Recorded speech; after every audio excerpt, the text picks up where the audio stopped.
7.403 positività registrate nelle ultime 24 ore in Veneto è record per la regione, che non aveva mai visto un numero così elevato di contagi da inizio pandemia.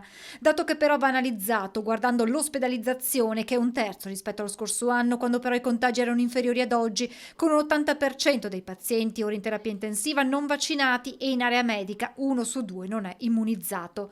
Ieri il presidente del Veneto Zaia ha avuto un confronto con il ministro Speranza, al quale ha chiesto che venga modificato il sistema delle quarantene. Noi non possiamo andare al collasso con i tamponi sapendo che parte di questa attività con questa circolazione del virus, con queste caratteristiche, rischia di essere inutile. Questa mattina noi abbiamo 7.000 persone, le quali potrebbero rispondere in via virtuale alla telefonata che hanno avuto 10 contatti a testa. Mandiamo 70.000 persone ogni giorno in quarantena. Dal Veneto un appello al governo, che ha convocato per domani il comitato tecnico scientifico, chiamato a pronunciarsi proprio su questo. Di mettere in quarantena sicuramente i positivi, di non quarantenare i vaccinati, partendo da quelli della terza dose, e quando c'è un contatto da mettere in quarantena si parte dal presupposto che non serve fare il tampone, perché tanto quindi il tampone dovrebbe essere destinato a questo punto, con questi numeri, al contatto che è sintomatico. C'è poi un altro problema che secondo Zaia non va sottovalutato. Reagenti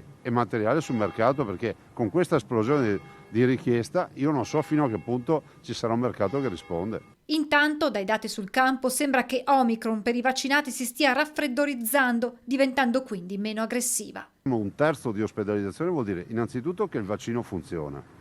Secondo, che se ci sono vaccinati che si infettano, comunque si limita a sintomi da pauci sintomatico. Questo è il grande vantaggio, perché se oggi non avessimo i vaccinati saremmo chiusi e staremo qui tutto il giorno a contare morti. E c'è un'altra sfida all'orizzonte per quanto riguarda le vaccinazioni.